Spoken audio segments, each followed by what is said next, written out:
Episode opening സീനിൽ മൊട്ടപ്പനും ഗോക്കുവും അവർ രണ്ടുപേരും പൊരിഞ്ഞ അട്ടിയിടി ബഹളം. അവർക്കിടയിൽ ആരാണ് ദ ശക്തിമാൻ, ആരാണ് ജയിക്കാൻ പോകുന്നതെന്നുള്ള ആ ഒരു ആൻസർ കിട്ടാനാണ് എല്ലാവരും വെയിറ്റ് ചെയ്ത് നിൽക്കുന്നത്.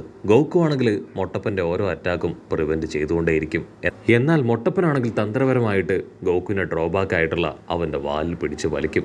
ആദ്യം നമ്മുടെ ഗോക്കു ആണെങ്കിൽ ഒരു ഓസ്കാർ ആക്ടിംഗ് ഒക്കെ കൊടുത്ത് കംപ്ലീറ്റ് ആയി പവർ ഡ്രെയിൻ ആയതുപോലെ അങ്ങനെ വീട് കിടക്കും. പക്ഷെ അടുത്ത നിമിഷം അവനൊരു വമ്പൻ ട്വിസ്റ്റ് കൊടുത്തുകൊണ്ട് ഗോക്കു ചാടി എഴുന്നേറ്റ് അതേ വാൽ ഉപയോഗിച്ച് അവനെ ആഞ്ഞടിക്കും. വാലാണ് എന്റെ ലിമിറ്റേഷൻ എന്ന് ഞാൻ ഓൾറെഡി മനസ്സിലാക്കിയതാണ്. സോ മാസ്റ്റർ പറഞ്ഞതനുസരിച്ച് ഈ 3 വർഷം ഞാൻ കൂടുതലായിട്ട് ട്രെയിനിങ് കൊടുത്തത് എന്റെ വാലിനാണ്. ഇനി ആർക്കും എന്റെ വാൽ ഉപയോഗിച്ച് എന്നെ തോൽപ്പിക്കാൻ കഴിയില്ല എന്ന് പറഞ്ഞ് ഗോക്കു ആണെങ്കിൽ വമ്പ ഫോഴ്സിൽ ഇപ്പൊ അവന് ചുറ്റും കറങ്ങിക്കൊണ്ടേയിരിക്കും. ഗോക്കുവിന്റെ സ്പീഡിൽ ഗോക്കുവിനെ മറ്റുള്ളവർക്ക് കാണാൻ പോലും കഴിയില്ല. ആ മാർഷൽ ആർട്സ് മാൻ ആണെങ്കിൽ ഏകദേശം ഗോക്കുവിനെ കണ്ടുപിടിക്കും. അവൻ സ്പീഡ് ഉപയോഗിച്ചാണ് ഇങ്ങനെ ഇൻവിസിബിൾ ആയെന്നുള്ള രഹസ്യം അതാവും മനസ്സിലാക്കും. പക്ഷെ മൊട്ടപ്പനാണെങ്കിൽ അത് മനസ്സിലാക്കാനായിട്ട് കഴിയില്ല. ഗോക്കു ആണെങ്കിൽ അവനെ പഞ്ച് ചെയ്ത് കിക്ക് ചെയ്ത് പുറത്തേക്ക് ചവിട്ടി തെറിപ്പിച്ച് ഇപ്പൊ മത്സരത്തിൽ ജയിക്കുകയാണ്. അതിനുശേഷം അവർ രണ്ടുപേരും കൈകൊടുത്ത് അവിടുന്ന് കടന്നുപോകും. നെക്സ്റ്റ് മത്സരം അത് അടുത്ത ദിവസമാണ്. ആൾക്കാരെല്ലാവരും അവരുടെ വിജയം അത് ആഘോഷാക്കാനായി അവിടുന്ന് കടന്നുപോകും. അതേസമയം ആ ഒരു മാർഷൽ ആർട്സ് മാൻ ആണെങ്കിൽ ടെററായിട്ട് നമ്മുടെ ആൾക്കാരെ തന്നെ നോക്കി നിൽക്കും. കട്ട് ചെയ്ത ഹോസ്പിറ്റൽ കാണിക്കും. ഇപ്പൊ നടക്കുന്ന മത്സരങ്ങളെ കുറിച്ച് റേഡിയോയിൽ അങ്ങനെ പറഞ്ഞുകൊണ്ടേ ഇരിക്കുകയാണ്. ഹാൻസം ബോയ്ക്കാണെങ്കിൽ അത് കേട്ട് നിൽക്കാനായിട്ട് കഴിയില്ല. അവൻ ജനൽ തകർത്ത് താഴേക്ക് ചാടും. നേഴ്സ് ആണെങ്കിൽ ഡോർ തുറന്ന് റൂമിനകത്തേക്ക് വരും. ഹാൻസം ബോയെ ഇപ്പൊ റൂമിൽ കാണാനില്ല. ഒരുപാട് ജനങ്ങളാണെങ്കിൽ ഇവിടെ ആ മത്സരം കാണാനായി ഇരച്ചു വന്നുകൊണ്ടിരിക്കുകയാണ്. റൂമിൽ നമ്മുടെ മാസ്റ്റർ റോഷി ആളാണെങ്കിൽ ലേഡീസിന്റെ എക്സസൈസ് ഒക്കെ വെച്ച് അത് വളരെ സൂക്ഷ്മതയോടുകൂടെ നോക്കിയിരിക്കുകയാണ്. റോഷി ആണെങ്കിൽ ആ ടി വിക്കകത്തേക്ക് കയറാൻ ശ്രമിക്കുകയാണ്. അത് കണ്ട ആമയാണെങ്കിൽ ദേഷ്യപ്പെട്ട് പറയും, നിങ്ങൾ എന്തായി ചെയ്യണേ, ആ ടി വി അത് തകർക്കരുത്. അതിന് മാസ്റ്റർ ദേഷ്യപ്പെട്ട് പറയും, ഓ നോ, നീ ഇത് കാണുന്നില്ലേ, ഞാനിവിടെ ട്രെയിനിങ് പ്രാക്ടീസ് ഒക്കെ ചെയ്യാണ്. എന്റെ കാര്യത്തിൽ ആരും ഇടപെടുന്നത് എനിക്ക് ഒട്ടും ഇഷ്ടമല്ല.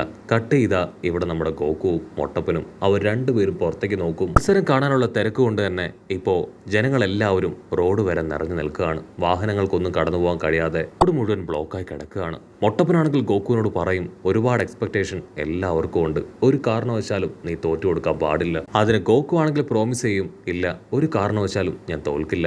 ഇവിടെ നമ്മുടെ ബുൽമേൻ ലോഞ്ചും അവർ രണ്ടുപേരും പുതിയൊരു ഡ്രസ്സ് ഗിഫ്റ്റായിട്ട് ഗോക്കുവിന് കൊടുക്കും. അവനാണെങ്കിൽ അതിന്റെ സ്മെല്ല് ഒരുപാട് ഇഷ്ടപ്പെടും. കട്ട് ചെയ്താ ഇവിടെ മത്സരം നടക്കുന്ന സ്ഥലം കാണിക്കുകയാണ്. ഒരുപാട് ആൾക്കാരും വാഹനങ്ങളെല്ലാം തിങ്ങി നിറഞ്ഞ് കടന്നു പോകാൻ കഴിയാത്ത അവസ്ഥയിൽ അവിടെ അങ്ങനെ ബ്ലോക്കായി കിടക്കുകയാണ്. നമ്മുടെ പന്നിക്കുട്ടനാണെങ്കിൽ അവിടുത്തെ സിറ്റുവേഷനൊക്കെ മനസ്സിലാക്കി ഓരോ ഭാഗത്തൂടെ അലഞ്ഞു നടക്കും. പന്നിക്കുട്ടനും നമ്മുടെ റാബിറ്റും അവർ രണ്ടുപേരും ഇപ്പൊ ജയൻസായി മാറി അവിടെയുള്ള ജനങ്ങളെ രസിപ്പിക്കുകയാണ്. ഒരു കുട്ടിയാണെങ്കിൽ അവരുടെ അടുത്ത് വന്ന് കളിക്കാനായിട്ട് ശ്രമിക്കും. ഉടനെ നമ്മുടെ പന്നിക്കുട്ടനാണെങ്കിൽ ആ കുഞ്ഞിനെ പേടിപ്പിക്കുകയാണ്. അതിനുശേഷം അവർ രണ്ടുപേരും ബാക്ക് ടു നോർമലായി മാറും. അല്പസമയം കഴിഞ്ഞ് നമ്മുടെ ഹാൻസം ബോയ് അവൻ അവിടേക്ക് വരും. അവനെ കണ്ട നമ്മുടെ റാബിറ്റും പന്നിക്കൂട്ടനും അവർ രണ്ടുപേരും ഭയങ്കര ഹാപ്പി. നീ ഓക്കെ ആയോ, നീ ഹോസ്പിറ്റലിൽ നിന്ന് ഡിസ്ചാർജ് ആയോ? അതിനവൻ പറയും, ഇല്ല, പക്ഷെ എങ്കിലും എനിക്ക് ഈ മത്സരം കാണാതിരിക്കാൻ കഴിയുന്നില്ല. അതുകൊണ്ടാണ് ഞാൻ എൻ്റെ ഓൺ റിസ്കിൽ ഇവിടേക്ക് വന്നത്.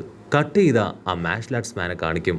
അവനാണെങ്കിൽ കണ്ണടച്ചു പിടിച്ച് അങ്ങനെ കോൺസെൻട്രേറ്റ് ചെയ്യാണ്. അവന്റെ മനസ്സിലേക്ക് അവസാനമായിട്ട് മാസ്റ്റർ റോഷി പറഞ്ഞ കാര്യങ്ങൾ അതങ്ങനെ കടന്നു വരും. നീ ഈ മാർഷൽ ആർട്സും പവറും എല്ലാം ഉപയോഗിക്കുന്നത് വളരെ ബാഡ് ആയിട്ടുള്ള രീതിയിലാണ്. നിന്റെ മാസ്റ്റർ തന്നെ വളരെ റോങ് ആണ്. അതുകൊണ്ട് നിനക്ക് ഈ മാർഷൽ ആർട്സിൽ ബെറ്റർ ആവാനായിട്ട് സാധിക്കില്ല.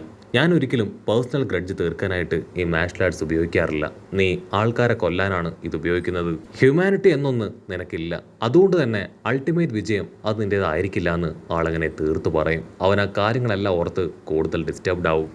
ഞാൻ ഒരു കാരണവശാലും ഇത്തരത്തിലുള്ള കാര്യങ്ങൾ ഓർത്ത് ഡിസ്ട്രാക്റ്റഡ് ആവാൻ പാടില്ല. എൻ്റെ ലക്ഷ്യം ഗോക്കു ആണ്. അവനെ കൊന്നിട്ടാണെങ്കിലും ഞാൻ ജയിച്ചിരിക്കും. അവനെ തകർക്കുക എന്നത് എൻ്റെ ലക്ഷ്യമാണ്. ഞങ്ങളുടെ ടീമിലെ മുടിയനെ ഇല്ലാതാക്കിയത് അതാ ഗോക്കു ആണ്. അതിന് ഞാൻ അവനോട് പ്രതികാരം വീട്ടുമെന്ന് പറഞ്ഞ് അവൻ മോർ പവർഫുൾ ആവും. കട്ട് ചെയ്ത ഇവിടെ ആ എൽഡറും കുഞ്ഞിപ്പയ്യനും അവർ രണ്ടുപേരും ഒരുപാട് നേരമായി മാർഷൽ ആർട്സ് മാന് വേണ്ടി വെയിറ്റിംഗ് ആണ്. എൽഡർ ആണെങ്കിൽ ദേഷ്യപ്പെട്ട് പറയും, ഇത്രയും നേരം വേണോ അവന് തയ്യാറെടുക്കാൻ? ആദ്യമായിട്ടാണ് അവനിങ്ങനെ ലേറ്റ് ആവണേ. പഞ്ച്വാലിറ്റി ഇല്ലാത്തത് വളരെ മോശം ഒരു കാൻഡിഡേറ്റിന്റെ ലക്ഷണമാണ്. നീ ഇത്രയും വേഗം അവൻ്റെ അടുത്തേക്ക് പോയി അവൻ എന്ത് ചെയ്യാണെന്ന് നോക്കാൻ പറഞ്ഞ് ഇപ്പൊ ആ കുഞ്ഞിപ്പയ്യനെ അവിടേക്ക് പറഞ്ഞയക്കും. ആ കുഞ്ഞിപ്പയ്യനാണെങ്കിൽ ഇപ്പൊ ഡോർ തുറന്ന് നോക്കും. ആ മാർഷൽ ആർട്സ് മാൻ ആളാണെങ്കിൽ ഒരു പ്രത്യേക പവറൊക്കെ റിലീസ് ചെയ്ത് അങ്ങനെ എയറിൽ ഇരിക്കുകയാണ്. കുഞ്ഞിപ്പയ്യനെ കാണേണ്ട താമസം അവൻ കുഞ്ഞിപ്പയ്യന്റെ അടുത്തേക്ക് വന്ന് അവർ രണ്ടുപേരും അവിടുന്ന് കടന്നു പോകും. കട്ട് ചെയ്താ ഇവിടെ ഗോക്കു അവൻ പുതിയ ഡ്രസ്സൊക്കെ ഇട്ട് റെഡിയായി കഴിഞ്ഞു. ലോഞ്ച് ആണെങ്കിൽ TV ഷോ കണ്ടുകൊണ്ടിരിക്കുന്ന മാസ്റ്ററിന് തലയ്ക്കൊരു കിഴുക്ക് വെച്ച് കൊടുക്കും. സമയം വൈകി, നമുക്ക് എത്രയും വേഗം മാച്ച് നടക്കുന്ന സ്ഥലത്തേക്ക് പോകണമെന്ന് പറഞ്ഞ് അവരെല്ലാവരും അവിടേക്ക് കടന്നു വരും. ഒരുപാട് സമയം അവരവിടെ സ്പെൻഡ് ചെയ്തിട്ടും മാച്ച് സ്റ്റാർട്ട് ആവുന്നില്ല. ലോഞ്ച് ആണെങ്കിൽ ഒരു ഡ്രിങ്ക്സ് ഒക്കെ കുടിച്ച് ടെൻസ്ഡ് ആവും. അത് കണ്ട് മാസ്റ്റർ ആണെങ്കിൽ അവളെ ആശ്വസിപ്പിക്കുകയാണ്. നീ അല്പസമയം സമാധാനമായിട്ടിരിക്കെ, എത്രയും വേഗം ഈ മാച്ച് അത് സ്റ്റാർട്ട് ചെയ്യും. അങ്ങനെ മാസ്റ്റർ പറഞ്ഞ് ടേൺ ചെയ്യുമ്പോഴായിരിക്കും ഓപ്പോസിറ്റ് ആയിട്ട് എൽഡറെ കാണുക. അവർ രണ്ടുപേരും ഇപ്പം മൈൻഡ് കണക്ട് ചെയ്ത് പരസ്പരം കമ്മ്യൂണിക്കേറ്റ് ചെയ്ത് വീണ്ടും പൊരിഞ്ഞ അട്ടിയിടി ബഹളം.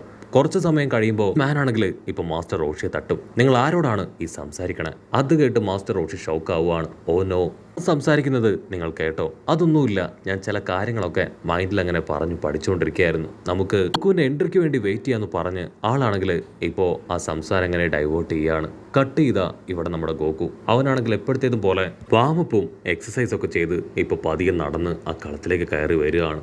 ആ മാർഷൽ ആർട്സ് മാൻ ആണെങ്കിൽ ഓൾറെഡി അവിടേക്ക് എത്തിക്കഴിഞ്ഞു. അവർ രണ്ടുപേരും വമ്പം പോസൊക്കെ കൊടുത്ത് സ്റ്റേജിൽ നിൽക്കുകയാണ്. ഇവിടെ മൊട്ടപ്പനാണെങ്കിൽ ഗോക്കുവിനെ തന്നെ സൂക്ഷിച്ച് നോക്കിക്കൊണ്ടേയിരിക്കും. ഗോക്കുവിന്റെ മനസ്സിൽ ഒരു ദൃഢനിശ്ചയമുണ്ട്. ആണെങ്കിൽ ഇപ്പൊ ഗോതയിലേക്ക് കടന്നു വരും. ഇപ്പൊ നമ്മൾ കാണാൻ പോകുന്നത് ഫൈനൽ മത്സരമാണ്. 500 എനിക്ക് വേണ്ടിയുള്ള ആ ഒരു ഏറ്റുമുട്ടൽ.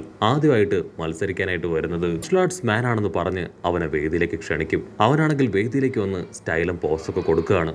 ആങ്കർ ആണെങ്കിൽ ദൂരത്തായിട്ട് നിൽക്കുന്ന മാർഷൽ ആർട്സ് മാൻ്റെ ആ ഒരു എൽഡർ മാസ്റ്ററിനെ അദ്ദേഹത്തെ ഇൻട്രൊഡ്യൂസ് ചെയ്യും. കാരണം അദ്ദേഹമാണ് മാർഷൽ ആർട്സിൽ വളരെയധികം സീനിയറും എക്സ്പീരിയൻസ്ഡും ആയിട്ടുള്ള ഒരു മാസ്റ്റർ ആണെങ്കിൽ ഇപ്പോൾ ആളുടെ ശിഷ്യൻ മാർഷൽ ആർട്സ് മാനെ തന്നെ നോക്കി നിൽക്കും. അടുത്തതായിട്ട് ആങ്കർ ആണെങ്കിൽ ഇപ്പൊ രണ്ടാമത് മത്സരിക്കാൻ പോകുന്ന ഗോക്കുവെ അവനെ വേദിയിലേക്ക് ക്ഷണിക്കുകയാണ്. മൊട്ടപ്പനാണെങ്കിൽ ഗോക്കുവിന്റെ അടുത്തേക്ക് വന്ന് അവനെ വിഷ് ചെയ്യും. ഒരു കാരണവശാലും തോൽക്കാൻ പാടില്ല, നമ്മളോട് ചെയ്തതിനെല്ലാം അവനോട് പകരം വീട്ടണം. അതിന് ഗോക്കു ഓക്കെ പറഞ്ഞ് ഗോക്കു ആണെങ്കിൽ ഗോതയിലേക്ക് കടന്നു വരും. ആങ്കർ ആണെങ്കിൽ ഉച്ചത്തിൽ വിളിച്ചു പറയും, ഇതാണ് സാക്ഷാൽ ഗോക്കു. കഴിഞ്ഞ ടൂർണമെന്റിൽ സെക്കൻഡ് പൊസിഷൻ നേടിയതാണ് ഗോക്കു. മാസ്റ്റർ റോഷിയുടെ ശരിയിൽ ഒരാളാണ് സാക്ഷാൽ ഗോക്കു. മൊട്ടപ്പനെയും അതുപോലെ തന്നെ ആ ഒരു ജിമ്മനെയും അവർ രണ്ടുപേരെ ഈസി ആയിട്ട് തോൽപ്പിച്ചാണ് ഇപ്പോൾ ഗോക്കു ഫൈനലിലേക്ക് എത്തിയിരിക്കുന്നത്. ബോൽമയും ടീമും ആണെങ്കിൽ ഉച്ചത്തില് ഗോക്കുവിനെ വിഷ് ചെയ്യാണ്. ഇവിടെ നമ്മുടെ ലോഞ്ച് പെണ്ണാണെങ്കിൽ അവളുടെ ഗണ്ണൊക്കെ എടുത്ത് അച്ചരം പൊച്ചരം മുകളിലേക്ക് ഷൂട്ട് ചെയ്യും. മാസ്റ്റർ റോഷി ആണെങ്കിൽ അവിടുന്ന് അങ്ങനെ നടന്നു വന്ന് ഇപ്പോ ബാക്ക് സ്റ്റേജിലേക്ക് കടന്നു വരും. ഗോക്കുവിന്റെ സഹായവും ഇൻസ്ട്രക്ഷനും അത് ആവശ്യമായിട്ട് വരും. അതുകൊണ്ടാണ് ഞാൻ ഇവിടേക്ക് വന്നതെന്ന് മൊട്ടപ്പനോട് പറയും. ഇവിടെ എൽഡർ ആളാണെങ്കിൽ ടറായിട്ട് ആ ഒരു മത്സരം ഉറ്റു നോക്കുകയാണ്. എന്റെ ബ്രദറിനെ കൊന്നവനെ എനിക്ക് വെറുതെ വിടാനായിട്ട് പാടില്ല. ശിഷ്യനിലൂടെ തന്നെ ഞാൻ അവനെ ഇല്ലാതാക്കുമെന്ന് പറഞ്ഞ് ആളങ്ങനെ ഫുൾ കലിപ്പിൽ നിൽക്കും. ആങ്കർ ആണെങ്കിൽ ഉച്ചത്തില് മാച്ച് ബിഗിന്ന് വിളിച്ചു പറയും. അടുത്ത നിമിഷം ഗോക്കുവും ആ മാർഷൽ ആർട്സ് മാനും അവർ രണ്ടുപേരും ഒരിഞ്ഞ അട്ടിയിട്ടി ബഹളം. മാർഷൽ ആർട്സ് മാൻ ആണെങ്കിൽ മുകളിലേക്ക് ഫ്ലൈ ചെയ്ത് പോകും. അത് കണ്ട ഗോക്കു ആണെങ്കിൽ പഞ്ച് ചെയ്യാനായിട്ട് അങ്ങനെ ചാടി വരും. അത് കണ്ട മാർഷൽ ആർട്സ് മാന് അവന്റെ നേർക്ക് ഫയർ പവർ ഉപയോഗിക്കുകയാണ്. ആ ഫയർ ഗോക്കുവിനെ കൊണ്ട് പ്രിവെന്റ് ചെയ്യാൻ കഴിയാതെ അവൻ നിലത്തേക്ക് അടിച്ചു വീണ് ആ ഫ്ലോർ തന്നെ ഇപ്പൊ തകർന്നു പോകും. ആ എൽഡറിനാണെങ്കിൽ ആ ഒരു മൂമെന്റ് അത് വളരെയധികം ഇഷ്ടപ്പെടും. പക്ഷെ അവരെല്ലാവരെയും ഞെട്ടിച്ചുകൊണ്ട് ഗോക്കു ആണെങ്കിൽ കൊടിയിൽ നിന്ന് പുറത്തേക്ക് വരും. അതിനുശേഷം നല്ല സ്പീഡിൽ ആ ഒരു മാർഷൽ ആർട്സ് മാന്റെ ചുറ്റും അങ്ങനെ വട്ടത്തിൽ കറങ്ങുകയാണ്. മൊട്ടപ്പനോട് എങ്ങപ്പന്റെ ചുറ്റും കറങ്ങി ആ ഇൻവിസിബിൾ പവർ അതെങ്ങനെ ക്രിയേറ്റ് ചെയ്തോ അതുപോലെ തന്നെ അവൻ കറങ്ങിക്കൊണ്ടേയിരിക്കും. പക്ഷെ ആ മാർഷൽ ആർട്സ് മാൻ അവന്റെ 3 കണ്ണുകൾ ഉപയോഗിച്ച് ഫോക്കസ് ചെയ്ത് ഇപ്പൊ ഗോക്കുവിനെ ആഞ്ഞൊരട്ടി. ആ ഒരു അട്ടിയിൽ ഗോക്കു തെറിച്ചു പോയി അട്ടിച്ചു വീഴും. താഴെ വീണ ഗോക്കുയെ തൂക്കിയെടുത്ത് ചുമരിനോട് ചേർത്ത് നിർത്തി അങ്ങനെ തല്ലി തല്ലി കൊല്ലുകയാണ്. ഗോക്കുവിനാണെങ്കിൽ ഒന്ന് അനങ്ങാൻ പോലും കഴിയില്ല. അവന്റെ ബോഡിയിൽ ഒരുപാട് പരിക്കുകൾ വീഴും. മാസ്റ്റർ റോഷിക്കും മൊട്ടപ്പനും അവർക്ക് രണ്ടുപേർക്ക് നോക്കി നിൽക്കാൻ മാത്രമേ കഴിയൂ. ബൊൽമാൻ ടീം കണ്ണടയ്ക്കും. ഒരുപാട് നേരം ഗോക്കുവെ ആഞ്ഞടിച്ച് അവനാണെങ്കിൽ കൈ ചുരുട്ടി ഗോക്കുവിന്റെ തലയ്ക്കൊരു ഒറ്റയടി. അടി കിട്ടി താഴെ വീണ ഗോക്കുവിനാണെങ്കിൽ ഇപ്പൊ ബോധമില്ല. അവനാണെങ്കിൽ വീണ്ടും ഗോക്കു ഉയർത്തിയെടുത്ത് അടിച്ച് തകർക്കാനായിട്ട് തയ്യാറാവുന്നതോട് കൂടെ ഈ ഒരു എപ്പിസോഡും അവസാനിക്കുന്നു.